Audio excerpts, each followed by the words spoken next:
Welcome back to the GSMC Baseball Podcast, brought to you by the GSMC Sports Network. I'm your host, Sam Menzie, with a great show for you today.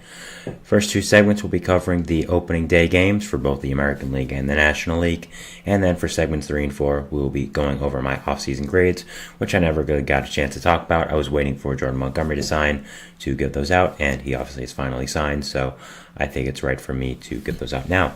But before we get into those first two segments, I would like to ask you to first please like and follow the show. We do get a number of questions from viewers, so to ensure that your question does get read in the air, please use the link gsmcpodcast.net. It really does help the show, and it really does mean a lot. So thank you so much for that, and let's get straight into the show today. So we are going to be, as I said, recapping the AL and NL games for opening day in the first two segments. Obviously, opening day is one of the biggest days all year in sports, so it was very exciting for me to watch those games. We'll be going over the American League first, and let's get straight into that. First, I will say there is one game currently on, which is my team playing, actually, ironically, which is the New York Mets. We are currently losing 3-1 in the bottom of the 7th, so we'll update you on if anything changes with that. Also, the Braves and Phillies have also started playing, so if anything happens with these games, I'll be sure to let you guys know. So, but first, let's get into recapping yesterday's opening day games. First off with the AL, and let's start off with the New York Yankees and Houston Astros. So, in the bottom of the first of this Astros-Yankees game, Chas McCormick singled on a ground ball and scoring 2 runs, Jordan Alvarez and Kyle Tucker, to give the Astros a nice 2-0 lead to start the game. After that, we had Yainer Diaz singling on a line drive to make it 3-0, all in the first inning of the Astros. All in the first inning for the Astros, so a really nice start to the season for them. After that, we had Jose Trevino grounding into a double play in the top of the second with the bases loaded, squandering a scoring opportunity for the Yankees.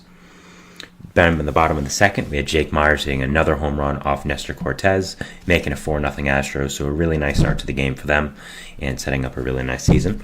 But the Yankees started to come back slowly. In top of the fifth now, Juan Soto singled to score a run, his first RBI as a Yankee, and that there scored scored Jose Trevino to make it 4-1 Astros. Anthony Rizzo then got hit by a pitch, scoring a run, making it 4-2. Then Anthony Volpe walked, scoring a run, making it 4-3. So as you can see, the Yankees make it a game already, and the Astros scored a lot of runs to start off with. The Yankees score and keep coming back. So after that the Yankees tied up in the top of the sixth with a Oswaldo Cabrera home run to make it 5-4. Then in the top of the seventh, Alex Verdugo hit a sacrifice fly, making it 5-4 Yankees. Then in the bottom of the ninth, with the bases loaded, we have, let me get this here. Hold on. We have Kyle Tucker singling on a line drive to Juan Soto, and Soto guns out Mauricio Dubon at home to make it 2 outs, and that was the reason the Astros won. So an incredible debut for Juan Soto as a Yankee, already showing why he's one of the best players in baseball, and already showing off in his Yankees debut. So a great job by him, and what else can you ask for in his debut, right? After that, we had Orioles-Angels, which I talked a lot about on my show yesterday as it was happening then. But just to recap, we have Mike Trout hitting a home run in the top of the first, making it 1-0. Then the Orioles scoring 2 runs in the bottom of the first to make it 2-1. Then scoring another 3 in the bottom of the second to make it 4-1. Then in the bottom of the fourth, Anthony Santander hits a 2-run homer, making it 7-1. Then Ryan Mountcastle with the sacrifice fly to make it 8-1. Cedric Mullins hits a 2-run homer, making it 11-1. And Zach Neto hits a force out, which got a throwing error by Jorge Mateo to make it 11-3 now, and that is what the score ended up. So a big blow up by the Orioles and their new team. So great job by them. Not a great start to the season for the Angels, but I think this is kind of what everyone was expecting here. Just a big blow up by the Orioles against the Angels. Orioles are an amazing team, starting off the season on great vibes. The Angels are kind of the opposite, so not really a big surprise there with this game. After that, we have Blue Jays Rays. By the way, with interleague games for going into the season, when I do recap games, it will be the team who won. That will be what league I'm covering it in. So today we had Rangers Cubs, which I'll be talking about later in this segment. That will be for the AL because the Rangers did win. I'm sure we all know the Rangers won at this point. I'm not really spoiling anything. So next game we had in the AL was Blue Jays Rays. So in the bottom of the first, Yandy Diaz led off his season with a home run to make a 1-0 Rays really early. Nice start by them. George Springer then added back in the top of the fourth, making it a 1-1, tying the game up. Kevin Biggio and Vladdy Guerrero went back-to-back, making a 3-1 Toronto in the top of the sixth. Alejandro Kirk then singled to make it 5-1, and Kevin Kiermaier also singled to make it 6-1 Toronto. Yandy Diaz got another RBI for the Rays, making it 6-2. Bo Bichette hit a RBI double in the top of the 7th to make it 8-2 Toronto, which it would end up being. So a really strong start to the season by Toronto, defeating their division rivals. An interesting start by the Rays where Yandy Diaz got all their RBIs, so not something to worry about, I'd say, but not exactly what you would really want. So, yeah, not great for them, but Yandy Diaz had a really nice start, so he's a big part of their season. So I'm sure if he's off to a really nice start, the team will be very good as well. After that, we had Twins-Royals, a divisional matchup, one of the 5 games I had to watch on the slate for my segment yesterday, so excited to talk about this one here. In the top of the first, we had Royce Lewis hitting a home run for his first of the season to make it 1-0 Minnesota. Started off the season really well. Michael Garcia then homered for himself in the bottom of the first to tied the game up 1-1. Carlos Correa then hit an RBI double, scoring my new twin Manuel Margot to make it 2-1 Minnesota. After that, we had Eduardo Julian walking to make it 3-1 Minnesota in the top of the 9th, and Carlos Correa singling to make it 4-1 Minnesota, and that is where it ended up. So a really strong start to the season for Minnesota. Played really well against the division Royals. They did get some negative news with Royce Lewis being hurt in the game and probably being out for a few days. We're not sure if that's going to be an injury that requires him to go on the 15-day IL, but obviously it's not a great start to your season as you get injured in the first game. So you're watching out that and seeing if he does end up recovering well, which I hope he will. So yeah, it's really all you can ask for right now. After that, we had Tigers-White Sox, a pretty big snoozer in this one. In the top of the 3rd, Andy Ibanez hit a sacrifice fly, and that was it. So it was 1-0 Detroit in the entire game. But obviously it was a great pitching matchup. So what we had here was Garrett Crochet in his first MLB start in opening day as well. 6 innings pitched, 5 hits, 1 run, 1 earned run, 8 strikeouts. So a really strong start by him. Obviously, the Tigers only scored 1 run, so really nice job. Same with the Tigers as well. Their opening day pitcher, Tarek Skubal, my Cy Young prediction winner. 6 innings pitched with no earned runs, only gave up 3 hits. So a really strong start by the 2 young guys who are going to be great additions to this AL Central young core and this young division. So I'm really excited to watch that. So yeah, that's going to definitely be exciting. We have Cubs-Rangers now, which was 4-3 Rangers, which we all know about. It was a very exciting game, and the defending world champions playing their first game of the year trying to defend their crown. So let's see what happened here. We had in the top of the 2nd, Dansby Swanson hitting a sacrifice fly to score Christopher Morel, so a nice start by the Cubs to get on the board early. After that, we had Wyatt Langford getting his first MLB RBI, getting a sacrifice fly, making it 1-1 in a tie game. Cody Bellinger in his return to Chicago hit a RBI double, making it 2-1 Chicago. Then we had Adolis Garcia hitting his first home run of the season, making it 2-2. A really electric home run. Just shows how great of a player he is, how clutch of a player he is as well. So a guy who just really is really exciting to watch. After that, we had a wild pitch by Jose Leclerc to make it 3-2 Chicago. Really, it was tipped by who was up for the plate at Chicago at that point. It was a big news story all around social media, but the umpire did not see it. So, sorry about that. If you could hear that, that was an audio issue. Sorry about that. That was not good. Oops. So, yeah. With that, it was a foul ball. It was not a pass ball, but the umpire missed it. So, really, nothing they could do about it. You can't challenge that for some reason. So that was not a great start to the season for the umpires. So yeah, just was not great and was a clear miscall by the umpires there for this game. But thankfully in the bottom of the 9th, Travis Jankowski hit in his return to Texas, getting re-signed in the offseason, made it 3-3, hitting a home run to tie up the ball game. So great job by Texas to answer right back. And of course in the bottom of the 10th, we had Jonah Heim hitting a RBI single, scoring Josh Young, and giving the Rangers their first win of the season in their title defense. A really great job by them. So really all you can ask for if you're a Rangers fan. Really nice job to open the season on a strong suit for them and answer back in some adversity early in the season. So yeah, just a great job by the Rangers to get a title defense started early, and yeah, overall just a nice game by them. After that, we have Guardians Athletics, which, oh boy, was this a game. It was 8-0 Cleveland for the game. We had Tyler Freeman in his MLB debut doubling to make it 1-0 Cleveland. Andres Jimenez hit an RBI single. Austin Hedges hit a 2 RBI single in his return to Cleveland. Brian Roquico hit a nice RBI double for Cleveland to make it 6-0. Jose Ramirez tripled to make it 7-0. And then David Fry hit a sacrifice fly to make it 8-0 Cleveland in just a blowout. I think it's what we were all expecting. Oakland's going to be really, really bad, and Cleveland took advantage of that. A really nice job, though, by their young players to step up. I think if they're going to be competitive at all this year, the young players are going to have to step up like they did today. So it was a really nice job by them. We had Alex Wood in his A's debut going to the other side of the bay, only going 3 1/3 innings, giving up 6 earned runs, only striking out 3, having a 16.20 ERA to start the season. Not great for him, but again, when you play in the A's, I don't really think there's much expectations for you. We had Shane Bieber, who had a really nice start to his season, going 6 innings pitched, only giving up 4 hits, 1 walk, and 11 strikeouts, giving up no runs. Yes, it's versus the A's, you take it with a grain of salt, but having that great of a start to the season, I mean, really, what else can you ask for? After that, we have Red Sox Mariners in the late game, the last game of the slate for the AL. We have in the top of the third, Rafael Devers hitting a 2-run homer to start off the game to make it 2-0 Boston.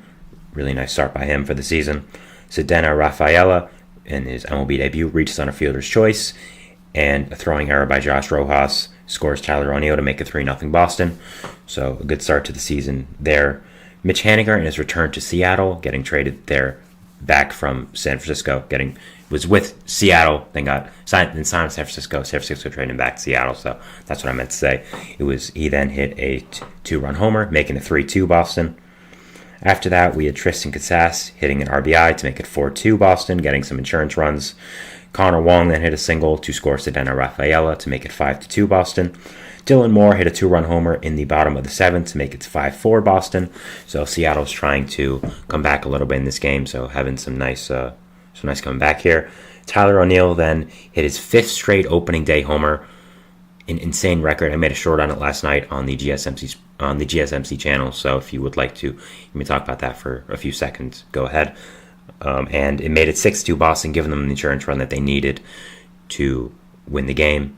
So a really nice job by the Red Sox there to win the game here and just open the season off against a strong team on the road at 10 o'clock at night for them. So yeah, just really strong by them. Luis Castillo did not have the best opening day start. 5 innings pitched, 4 earned runs, 2 walks, gave up a homer. Not great, but he's still an ace pitcher. He's still an amazing guy in this league, so I wouldn't be too worried if I was a Mariners fan. After that, we had the Red Sox. Brian Bayo had a solid outing. 5 innings pitched, 5 hits, 2 earned runs. No walks, only 2 strikeouts though, so might have gotten a little lucky there if he was giving up some contact, but still had an okay start, going 5 innings. The bullpen was really solid as well, only giving up 2 runs after that. Kenley Jansen, who was subject to a lot of trade rumors this offseason, came in and saved the game well for them. So overall, a nice job by the Red Sox to start the season off on a high note. Again, in the later window of the games, and going on the road to a tough opponent in Seattle. You know, they heard a lot about their team this offseason, how they didn't do much. So if I was a Red Sox fan, I'd be really excited with what they did in yesterday's game and how they started off the season, showing a lot of courage and overcoming a lot of adversity to win that game. So that was really nice by them. But I think the biggest story with the AL games here is Juan Soto's Yankee debut, which is absolutely phenomenal in more ways than one. I mean, it's made some great defensive plays over there. Obviously won the game for them in the defensive department. Had an RBI, had a walk, so was really strong there. Also, Alex Verdugo came in clutch with some catches in left field. So the Yankees' new additions were really working it and had a really nice comeback against a great Astros team. So yeah, it's all you can really ask for if you're a Yankees fan. So I think that's really the biggest story in these AL games. So yeah, if I was a Yankees fan, I'd be happy with how the season started, and it's all you can ask for them to keep going with the season. So yeah, so that was our first segment here. We're going to go to a break here, but before that, we're going to show you our second segment, which is going to be talking about the NL opening day games, recapping those. So yeah, we'll be talking about that, and we'll be recapping those, but first we'll go to a break, and we'll see you after that. So thanks, and bye. I feel like I'm losing my mind. Is everybody in the world blind? Please, Lord, give me a sign, a sign. I feel like I'm losing my mind. Is everybody in the world blind? Please, Lord, give me a sign, a sign. I wanna be the greatest. Everybody on the fake shit. I look around and feel like everybody is the fakest. I make this every day and I'm impatient, hoping one day I blow up from the basement. Statement, the top is so vacant. I don't hear shit that I think is amazing. Waiting for my day when I'm playing sold out shows for 1,000 faces. Hey, give me that crown, get in my way and to be put down. It ain't your place, all this my town. If I want that shit, then I'll get it right now. I'm losing it, the noose it fits. Some losing shit, a stupid myth. You choose to live or choose to dip. You choose to fight or lose your grip and lose a gift. I feel like I'm losing my mind. Is everybody in the world blind? Please, Lord, give me a sign, a sign. I feel like I'm losing my mind. Is everybody in the world blind? All right, we are back here on the GSMC Baseball Podcast, bringing you our second segment. But before we do that, I would like to ask you again to please like and follow the show. Please do donate. GSMCpodcast.net. Really helps us. Really means a lot. Really does, again, help everyone here at the network. And subscribe, turn on post notifications as well, so you can see not only the great content I am putting out, but everyone else is putting out as well. So thank you so much for that, and let's get straight into our second segment. So our second segment is going to be recapping the NL games of opening day weekend. I just talked about the AL one, so only fitting I do the National League. So yeah, let's get straight into it. By the way, no real update with the Mets game and the Phillies game. Mets game is still 3-1 Brewers, so we'll see if anything happens. Again, I'll be telling you. And it is the end of the third inning for Phillies Braves. 0-0, only 4 hits in the entire game, so kind of a snooze fest right now for that one. But we'll see what happens with the Mets game as it goes later and later into the game while I'm on stream. So, yeah. With the NL games, first we had Nationals-Reds, which was a interesting game here. We had Spencer Steer singling on a line drive to make it 1-0 Reds in the bottom of the second, starting the game off nice with him. Nick Martini hitting a home run, scoring Spencer Steer in the bottom of the second, making it 3-0. Then we had Spencer Steer doubling to make it 4-0 Cincinnati. A great season start by Spencer Steer there, wow. And then Nick Martini again homering to make it 7-0 Cincinnati. Just a two-man wrecking crew right now. Eddie Rosario hit his first home run as a National to make it 7-2 Cincinnati.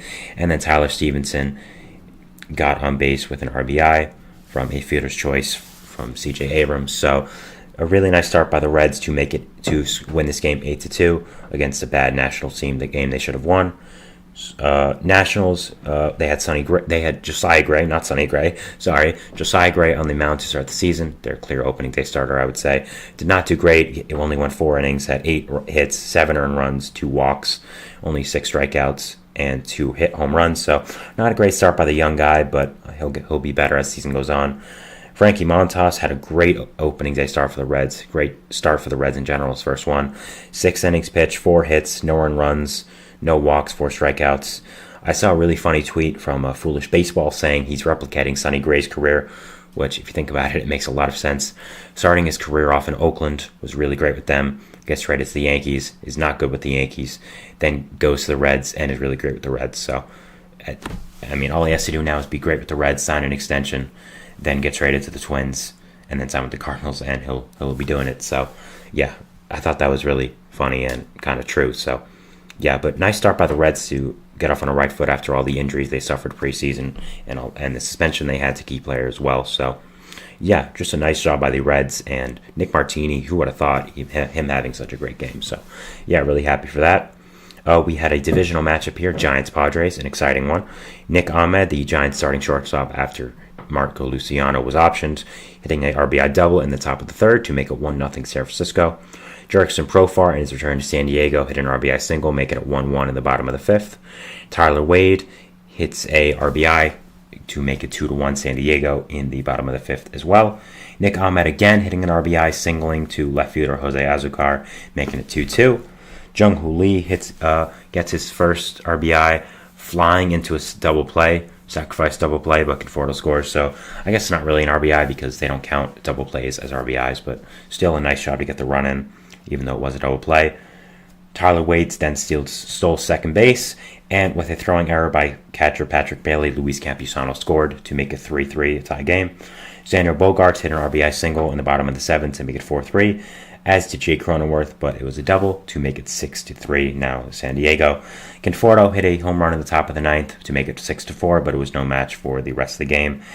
And that was it, as it ended up being 6-4 San Diego.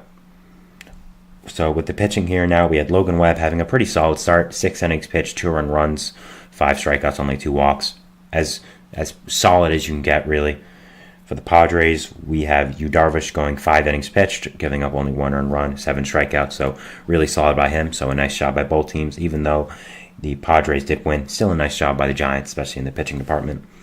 Apparently, we just had a benches clearing incident in the Mets game after Jeff McNeil took exception to a late slide from Rhys Hoskins. So that's interesting.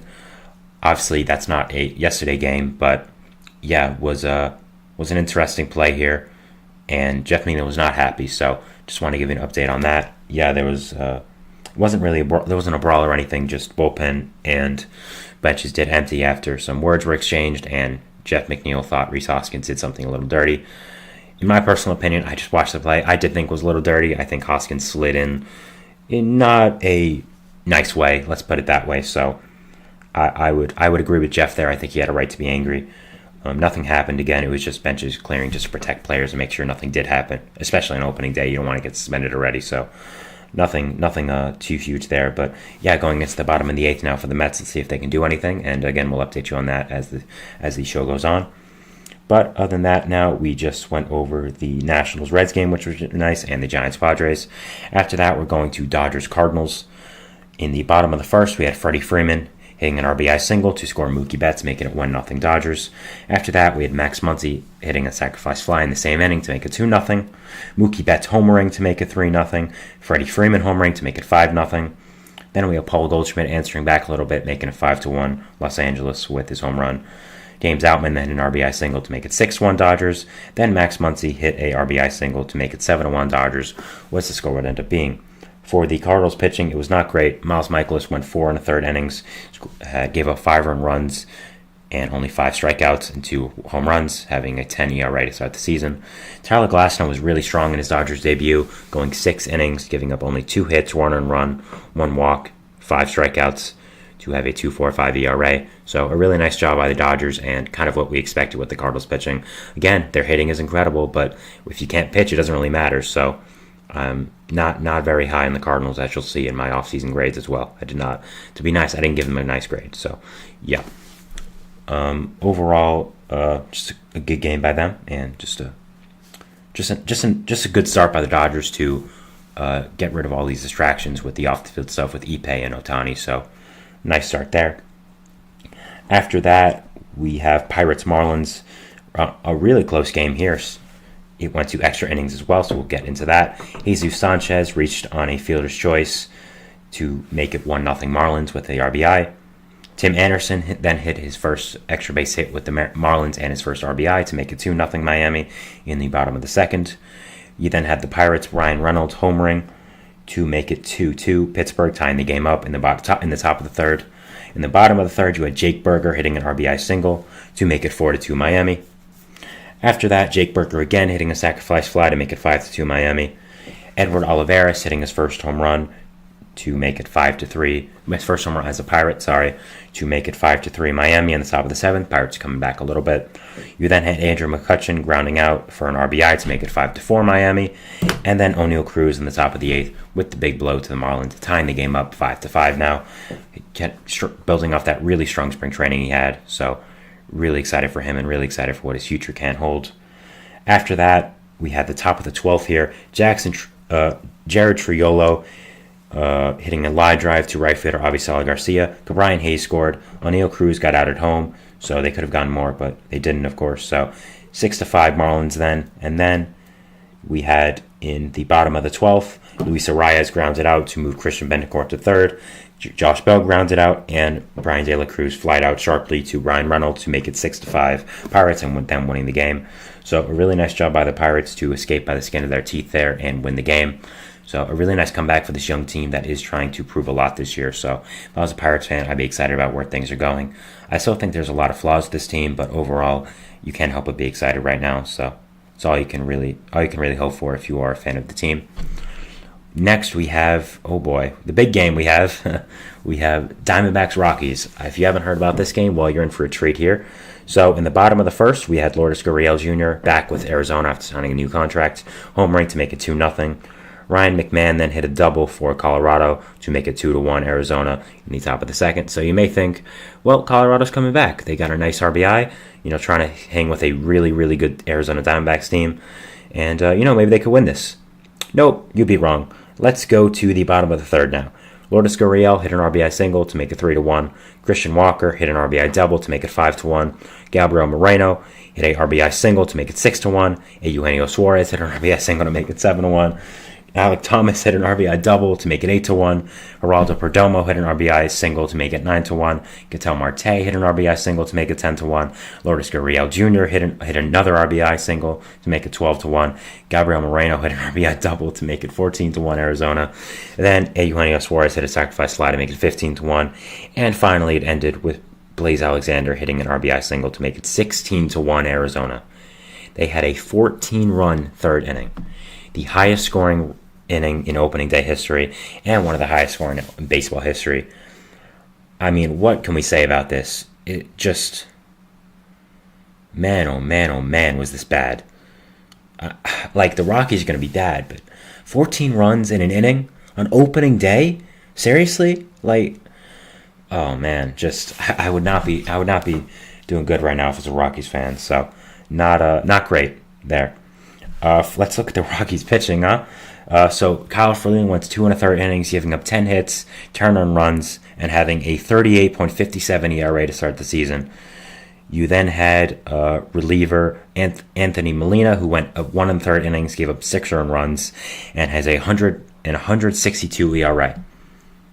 So, yeah, that basically describes what the Rockies season is like currently. So, not great, but going for positive pitching performances, Zach Gallen went five innings pitched, only gave up an earned run, and only 2 walks to start the season off for Arizona. A really nice job by him.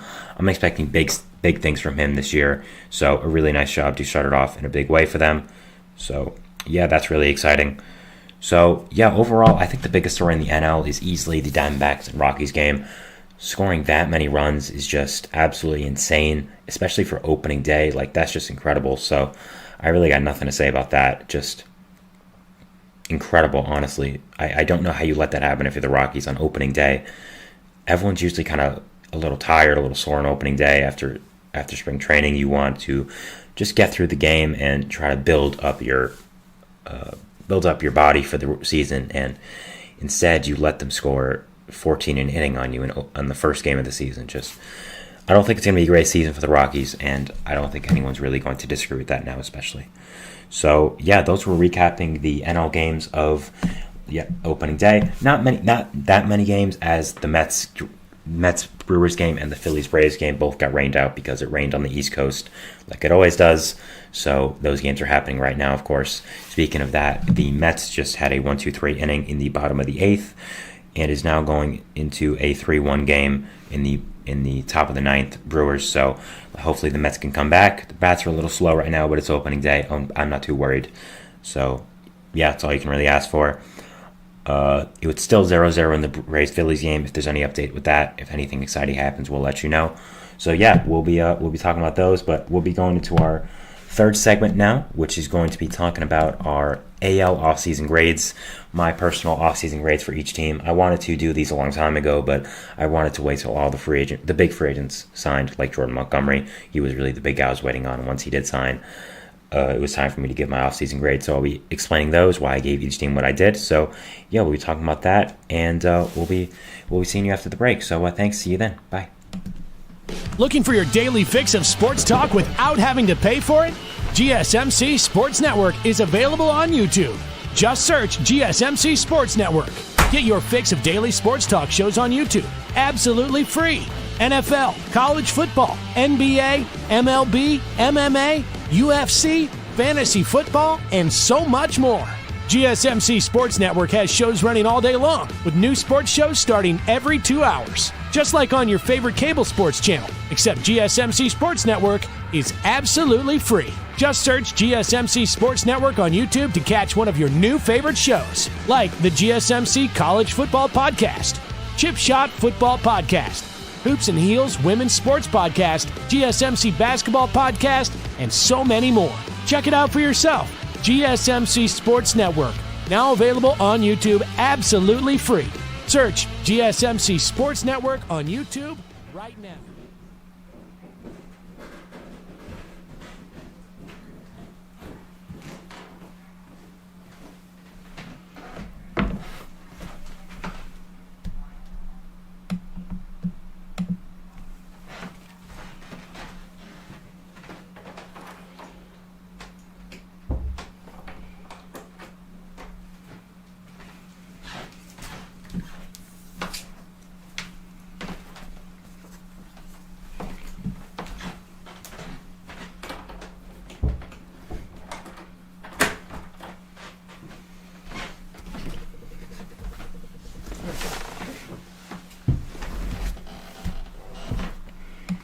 And we are back here on the GSMC Baseball Podcast, bringing you our third segment. Sorry about that, that extended break there if you are watching on live. I did have a little technical issue which I had to figure out, so if you did also hear some background noise, that was what that was, just me trying to get that settled, so I apologize about that. But yeah, we'll be talking about our off-season grades here for the American League. Sorry. So yeah, and we'll be giving you a update on the Mets and Brewers game and Phillies and Braves game as that goes on as well. But yeah, let's get into first the AL offseason grades. So let's get straight into that. So first off with the offseason grades, we are starting off with the Baltimore Orioles. The Orioles had a really interesting offseason. We didn't really expect them to do much, as that's kind of the Orioles' MO, but they acquired Corbin Burnes really just out of absolutely nowhere. So I mean, excuse me. So sorry about this. So I gave the Orioles a B for my personal grade. I think they did really, really well this offseason. I think getting Corbin Burnes was this huge get. Getting a legitimate ace of that rotation for that young team was just an incredible morale booster for this. So yeah, really excited for them and just a really great move in my opinion. Craig Kimball's a fine move to the bullpen, but it's really just about Corbin Burnes. I think getting him is just such an incredible add for this rotation that I really love that move, and that's the reason I gave him a B. I think they could have done a little bit more, but overall I think Burnes is still an incredible move, and you didn't really lose that much this offseason, so especially getting him, the trade wasn't really that detrimental to your farm system because of how many young, great pieces you do have. So yeah, not too bad of a trade for them. I thought it was pretty great, honestly, so B for them. After that, we're going to continue in the AL East for the next few teams as well. We are going to be talking about everyone's favorite team, the Boston Red Sox, everyone's favorite offseason team. So the Red Sox said they will be all in basically as the offseason began, and that just turned out to really not be the case. Now, I want to be clear that the moves they did make, I liked. I wasn't a big fan of the Giolito move. Honestly, that was the only thing I was not a big fan of. I was kind of proven right because he's now out for the season with injury. That's not really why I didn't like it. I'm not gonna predict injuries ever, so I'm not gonna take a victory lap about that. Obviously, you never want to see anyone get hurt. But I thought the Vaughn Grissom move was really nice, getting him for Chris Sale. I thought that was really good. I think the Brian Bayo extension was really great, honestly. I think the Hendricks signing is really nice for the future, but I think they needed to do a lot more. I think they should have signed a big starting pitcher. I think they should have signed a few more. I think they should have signed a bat or two maybe. And I like the moves they made, which is why their grade's not lower, but I had to give them a C-. Again, they just didn't make enough moves purely for that. I just can't give them a grade above that. I don't think they had as bad of an offseason as people are saying, but I also don't think it was good. And I understand why people are low on them. So overall, not a fan of their offseason. I just think they had to do more, and they didn't. So after that, we have the Yankees. And as much as it hurts me to say, because no one really likes the Yankees, I gave them an A. I think whenever you acquire a top 5 player in baseball, they have to get an A. I think that's pretty clear. So with the Yankees, getting Juan Soto was just such an incredible add that, again, I have to give them an A. like I have to. So I think they should. I think also the Stroman move is really nice. Their rotation. I think they could have added maybe one more pitching arm, especially after Garrett Cole got hurt.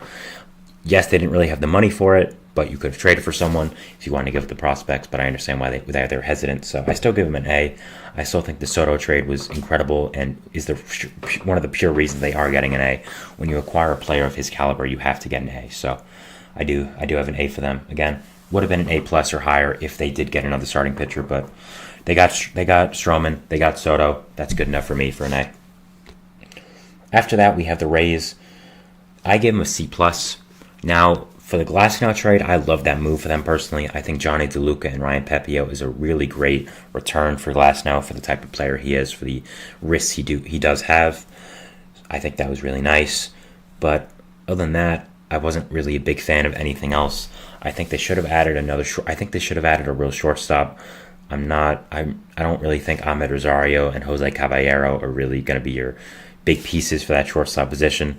Now, I say this, and Jose Caballero and Ahmed Rosario will probably hit 30 home runs this year because that's just what happens with the Rays. They do these things. They make okay players into superstars like they've done with so many other players. But just on paper, it was an okay season for me. I think they should have gotten a real shortstop. I think they should have added a lot of players, but I think they should have added some pitchers, especially with the injuries to Jeffrey Springs, to Shane McClanahan, to some other pitchers as well. So I think they could have simply just done more, but the move they did make, with especially the Tyler Glasnow trade, I really like that. So I'll give them a C plus here. And finally, in the AL East, we have the Blue Jays. The Blue Jays are kind of in the same boat as everyone else. I like the moves they did make. I just think they needed a big superstar for this team. And that's why I ended up giving them a B-. Yara Rodriguez, really nice move. Justin Turner, nice move. Kevin Kiermaier, Isaiah Kiner-Falefa, nice solid moves. It's just they lost Matt Chapman, and they don't get their big superstar that they were hoping for. They don't get the Ohtani, they don't get the Soto, they don't get the Yamamoto, the other superstars they were looking at. So I just think they needed to do more, and they didn't. So that's why I did have to give them a B-. I like the moves they did make. I want to make that clear. But I think there should have just been more with where the team's at. And I think they should have added a big-time player, and they just did not. For whatever, it wasn't really their fault, I would say. I don't think they had the prospects good enough to trade for Juan Soto. I don't think Ohtani wanted to go to Toronto, and I don't think Yamamoto wanted to go to Toronto. So I can't really fault them too much. I think they tried their best, but it's just how baseball works, and that's why I ended up giving them a B-. So now we're moving into the AL Central here. So I'm going to give my grades for those teams. So first, we are going to be going with the Chicago White Sox. Now, I'm giving the White Sox a B. Now, I know what you're going to say. Well, Sam, you're basically saying the White Sox had almost as good of an offseason as the Yankees, and the White Sox traded people away while the Yankees acquired Juan Soto. Yes, it all depends on context here. The White Sox are not going to be trading for Juan Soto because they're not trying to win. They're trying to lose, and they're trying to rebuild. And for the moves that the franchise is currently in, I love what they did, honestly. I love the Aaron Bummer trade. I think getting a guy like Michael Soroka back was a really great upside move. I really, really like that trade overall. I like the little moves they made with the veteran signings they got. And for where the team is, I really thought those signings were perfect, and I thought the moves they made were perfect, honestly. So I do give them a B. I really like what they did. I like what they got back in the Dylan Cease trade. The more I think about it, the more I love that return. I think Drew Thorpe is a really, really good player. I think Samuel Zavala is really nice. I think Jario Ariarte, or I apologize if I'm mispronouncing that name, I think he's also really nice. So, yeah. I really like what the White Sox did this offseason for where they are with this franchise. I love what Grit Getz is doing over there. So, yeah, I give them a B, and I wouldn't think twice about it. I was a really big fan of what they did. The Guardians, they got our first D of today. They signed Austin Hedges for some reason, and they traded for Scott Barlow. Whoa, yay! They need hitting. They got nothing. Bad offseason by them. I don't know what their plan is personally. Is their plan just have good pitching and get by with a awful hitting staff, with awful hitting core? I don't really know. I don't even think their pitching is all that. I think it's good, but not as great as some people think it is. So, yeah, just not a big fan of the Guardians offseason at all. I think it was really bad, and I think they could have done a lot more. So, I'm giving them a D. Tigers now, they get also a B. I love what the Tigers did. Really, I love the moves they made for this team. I think Jack Flaherty and Kenta Maeda were really strong additions to this pitching staff. I think Shelby Miller and Andrew Chafin were really nice adds to the bullpen. I think Mark Canha was a beautiful add to that lineup. I think is a perfect veteran bat to add. And they have a lot of great young talent here. I mean, Spencer Torkelson, we're hoping for his first real big breakout year. Riley Green, Parker Meadows. So overall, I really did love what the Tigers did this offseason, and I thought they added some really nice pieces to this young team that can compete. With the Royals, I gave them an A-. I love what the Royals did, honestly. I really did. I think Seth Lugo was an amazing signing. I think Michael Walker was a great signing. I think Hunter Renfroe, Adam Frazier were good signings to the lineup. I think Will Smith was a good addition to the bullpen, sorry. Same with Chris Stratton. I love the Bobby Witt Jr. extension. So I love what the Royals did, but I think they just need to develop more, and I think they need more complementary pieces. I think they have a nice core building around now. I think their rotation is pretty great, honestly, now. I think that top three of Reagan, Singer, and Lugo is honestly pretty amazing, but just not good enough to get an A because I think they needed some more complementary pieces. So that's really it. I have the Twins now here getting a C. I just have them getting a plain C. The Twins didn't do much. They traded for Justin Topa, which was nice, and signed Carlos Santana. Both good signings, but something that really makes them amazing. But simply put, I didn't really think the Twins needed to do that. I think they have a good enough core that there is already, and I think their team is good enough that there wasn't really a big need they needed to add. Yes, Sonny Gray left, but they have younger guys on the roster that can come up and easily fill his place. I think there's a lot of great talent in that lineup, and I think it really just all bets upon a Carlos Correa and Byron Buxton bounce back for this team. So they didn't make many moves, yes, but I still think they had a really good offseason because they simply didn't need to. And I like the fact they didn't feel pressure to make big moves coming off a nice season last year. So I like the Twins didn't do much, which is why they get a C, but I don't hate the fact they didn't do much, honestly. We're going to go to the AL West grades here, but first I want to say that the Mets just lost the game 3-1. So that was a update on that. As a Mets fan, not happy, obviously, but overall, it's not a huge deal. The bats just weren't awake right now. It's okay. It's the first game of the season. Nothing too much to worry about. Once JD Martinez gets in here after his little vacation in Syracuse, I'm confident in the lineup. So, yeah, we'll see what happens tomorrow with the game and overall. So, we're going to be focusing on the Braves and Phillies game now on stream and letting you guys know if anything notable happens with that game. Maybe another bench clearing incident. So we'll see what happens with that, and we'll update you as that goes on. It is still 0-0 in the bottom of the fifth, by the way. But we now are going to the AL West. We have the Houston Astros. I gave the Astros a B+. I love what they did, honestly. I think the Victor Caratini move was a really nice move to back up Yonder Diaz. Josh Hader was an incredible signing. Of course, signing the best closer in baseball. Kind of hard for that to be a bad signing. You now have one of the better back ends of the bullpen in the entire league. Brian Abreu to Ryan Presley to Josh Hader. If your pitcher gives you 6 solid innings, the game's basically over at that point. So I think that was an incredible move by the Astros to make one of the better bullpens in the league. Did they lose some guys like Hector Neris and Phil Maton? Yes, but I think Hader is good enough to fill in for that. The reason I didn't give him an A was because I think they should have added one more starting pitcher. I think a guy like Michael Lorenzen would have been perfect for them to just give them some more depth with the injuries to Jose Urquidy and Justin Verlander. But of course, he didn't end up going to their direct rival, the team in state, Texas Rangers. So, I would have liked to see the Astros sign a big starting pitcher or just a starting pitcher to help solidify that depth. But I don't think it's a huge deal, and that's why I did end up giving them a B+. The Angels, they get the first F of the entire show. They lost the best player in baseball, gave a huge contract to a reliever who immediately got hurt in spring training, and that was kind of it. Sorry, Angels get an F. Not much to say here. You lose the best player in baseball. You do nothing to counter it. I thought they would maybe sign Jordan Montgomery or Blake Snell. They didn't do either. So, not a fan of the Angels offseason at all. They get an F pretty easily.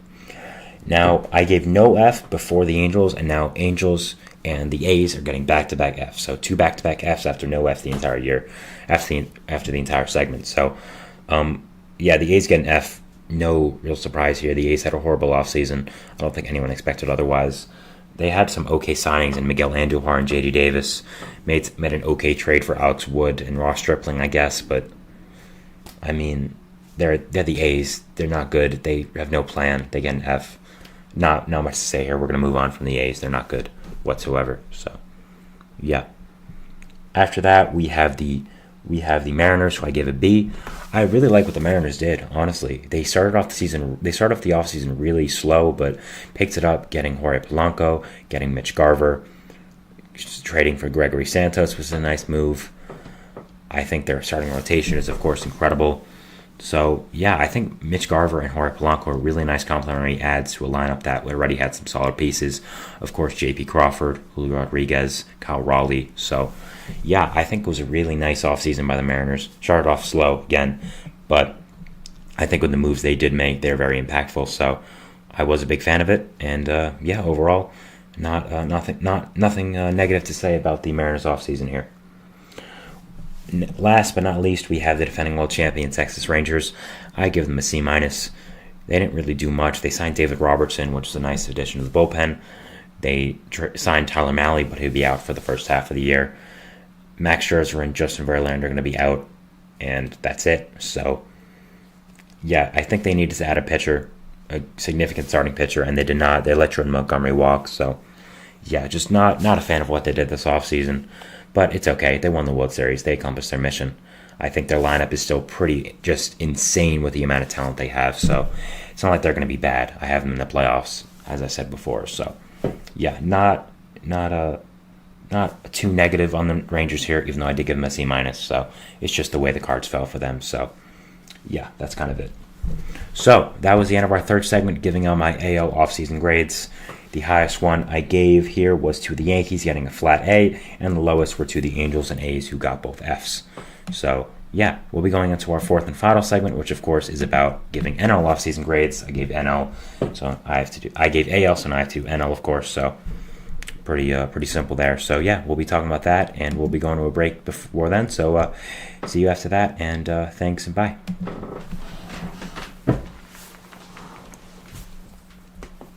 For the best and latest podcasts available anywhere, go to the podcast app on your cell phone and type in GSMC to access free content-rich podcasts on health and wellness, book reviews, sports, entertainment, relationships, social media, movies, technology, finance, and even weird news. Subscribe and download the GSMC Podcast Network's family of shows, available everywhere podcasts are found.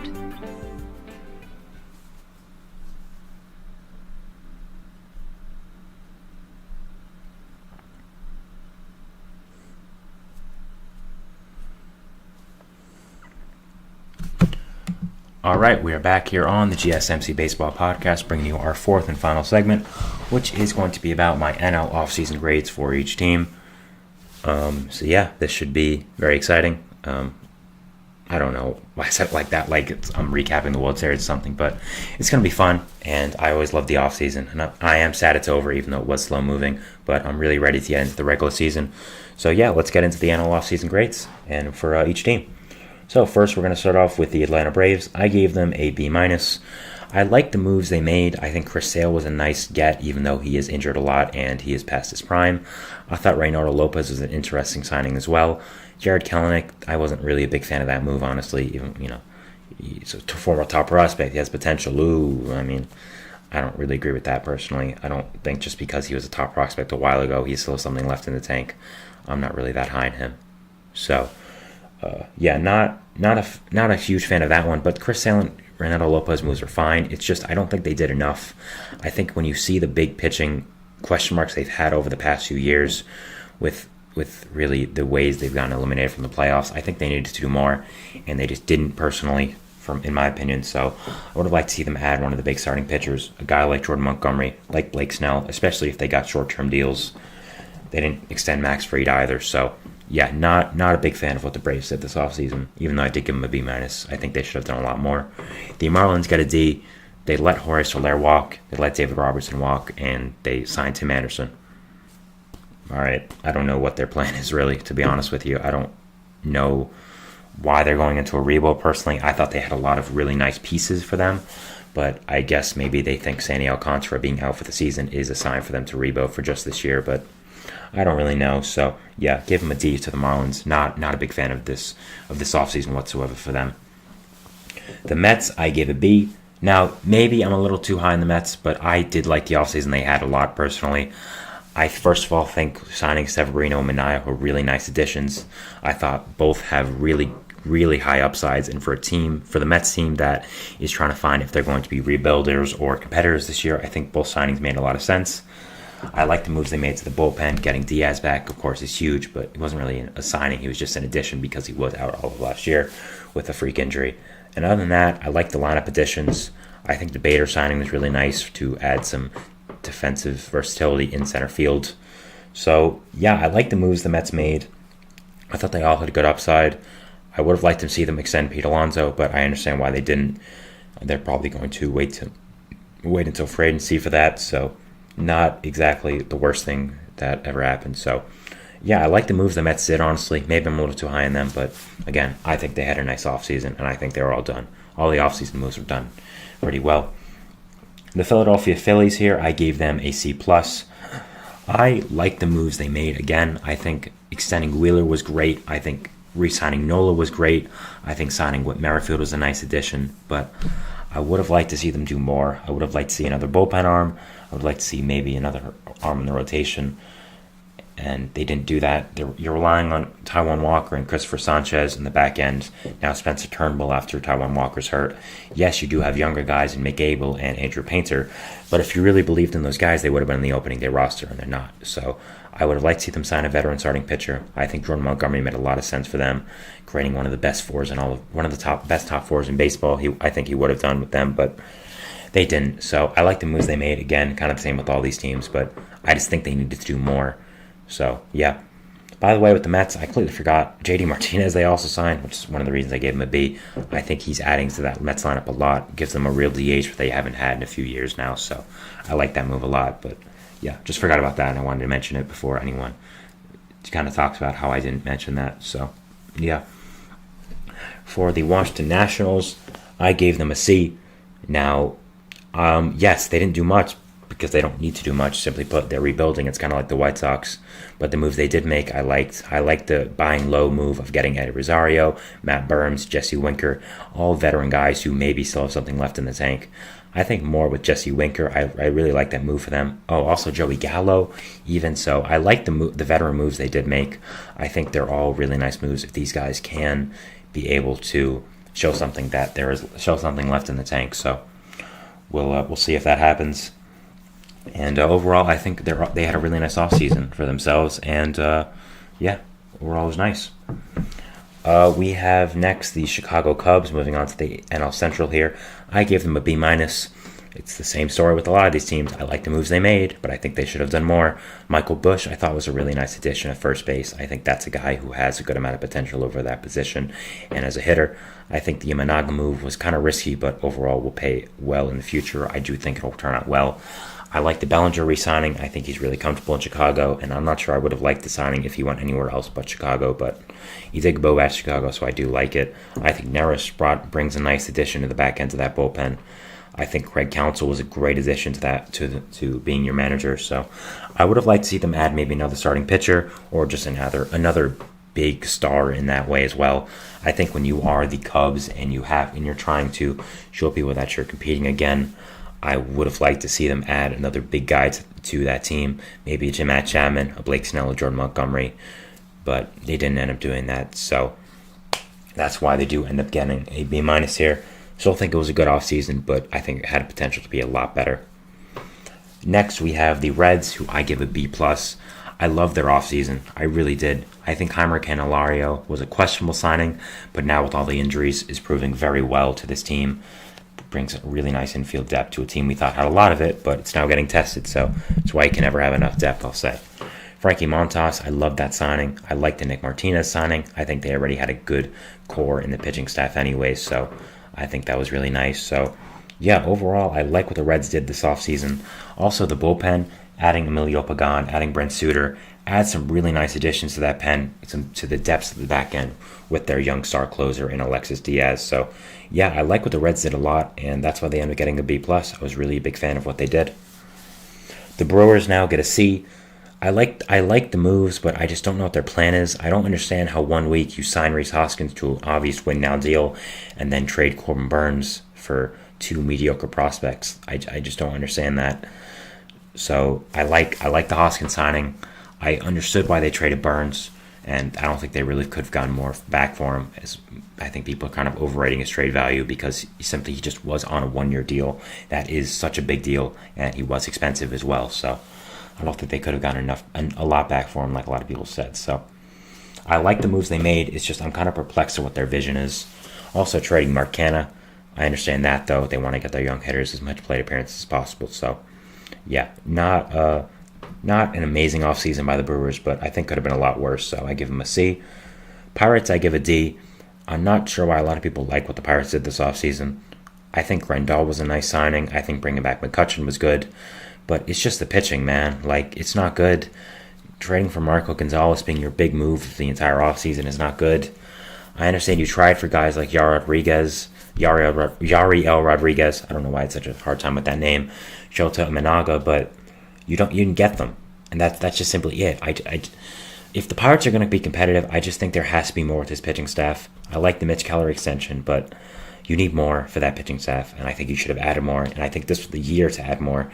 I think when you're finally seeing the fruits of your labor being so bad for so many years finally coming to fruition, I think that you could have added a lot more. And I just was not a big fan of what the Pirates did overall. Yeah, I think they should have added a lot more to that rotation, and just the pitching staff in general. The Cardinals, I also give a D. The same exact thing. Needed more pitching. Sonny Gray, great signing, but he's already hurt. Lance Lynn and Kyle Gibson. What are you doing? What are you doing? Like, why are you signing these guys? It's 2024. You have such a great hitting core, and you're signing Lance Lynn and Kyle Gibson to make competitive starts for you? Seriously? You're trying to win the Central, and that's what you do? Like, it's so perplexing. It really is. There's so many other guys you could have gotten. Montgomery was there. You could have gotten him. You could have gotten Blake Snell. They all got short-term deals. Like, oh man, the Cardinals make me mad. They really do. So, yeah, not a big fan of the Cardinals offseason. Same with the Pirates as well. Both getting Ds. The Diamondbacks, they get the first flat A in the National League segment. I love what they did. I talked about it so much. I love what they did. Jordan Montgomery, Eduardo Rodriguez, amazing signings for that rotation. Eugenio Suarez, a great trade to solidify that third base position. Jock Peterson and Randall Grichuk, really nice job for the DH platoon. I really love what they did. Honestly, I think it was really great. I think they could have added a little bit more to that bullpen, but even that, I think, isn't really taken away from the A they get. I think they had a great offseason, one of the better offseasons in the entire league, and it's an A for me, for them. A really, really nice offseason for them. I really loved it. The Rockies get a D. Not going to elaborate here. You basically signed Cal Quantrill, and that's it. You're the Rockies. You're not really going to sign anyone anyways. No one really wants to play there, so I'm not going to elaborate on this much. I think it's pretty clear why the Rockies got a D. They're not very good, and their offseason reflects that. Next, we have the Dodgers. Again, not going to go into it, but really in a big way because we already know what they're going to get. They're getting an A+. It's pretty clear why. You signed Ohtani, Yamamoto, Paxton, Hernandez. You traded for Glasnow. What else there to say, right? The Dodgers get an A+, one of the greatest offseasons in baseball history on paper. Could everything implode upon yourself? Sure. It's not going to happen. Ohtani's going to be great. Yamamoto's going to be great. They're going to win a World Series relatively soon, I'd say. I don't know if it'll be this year, but it'll be eventually once everything comes together. But just an incredible offseason by the Dodgers, and really not much else to say there. The Padres get a B. I like what they did. I think they had to trade Soto, and I appreciate the fact they weren't delusional and realized they had to. I like the Dylan Cease trade, adding more to that rotation. I think Michael King and Dylan Cease are huge adds to that rotation. It just makes your rotation so much deeper now. You get now Yu Darvish, Joe Musgrove, Michael King, Dylan Cease. That's an amazing top four, honestly, especially if Michael King can replicate what he did with the Yankees in that second half. So, yeah, a really big fan of what the Padres did, even though they did trade Soto. they had to, and I liked the moves they did. I think they should have gotten another bat to that lineup. I think them adding Tommy Pham will be a really nice move. So if they do add Tommy Pham, I'll improve them to a B+. Or if they add someone else. But yeah, I like the rotation. I like the fact they called up Jackson Merrill, and he's going to be starting for them. So I was a big fan of what they did this offseason. I just think they should have done a little bit more, which would have gotten them a higher grade at probably an A. Instead, they get a B. Still a good grade. And last but not least, the San Francisco Giants. They get an A. Blake Snell, Matt Chapman, Jorge Soler, Jung-Hoo Lee, Jordan Hicks. Amazing signings. I think they could have done a little bit more getting a superstar, but it wasn't their fault that Yamamoto and Ohtani didn't want to go there. They couldn't trade for Soto, really, in being in the same division as the Padres. So it's not their fault that they didn't get a superstar. So I can't really put that on them. But I think the reason they didn't get an A+ is, again, they didn't get that superstar, that guy to build the entire franchise around. I think the moves they did make were incredible. I love the moves they made. Again, Soler, Chapman, Snell out of nowhere, Jung-Hoo Lee were great, but I think they should have done more, and that's really what would have got them a A+ instead of an A, but still an amazing grade. So those are my NL off-season grades. Finishing our fourth and final segment, I want to thank you so much for watching today. Thank you for listening as well if you're on audio. Follow us on Facebook, Twitter, Instagram, TikTok for more content and updates. Hit the notification bell, hit the subscribe button. It really does help the show, gets you notified of not only when I make content, but when all the other great content creators on this channel do. So thank you so much for that. Have a great day, and we'll see what baseball throws at us over the weekend, and we'll catch up on Monday. Bye, guys. Thanks.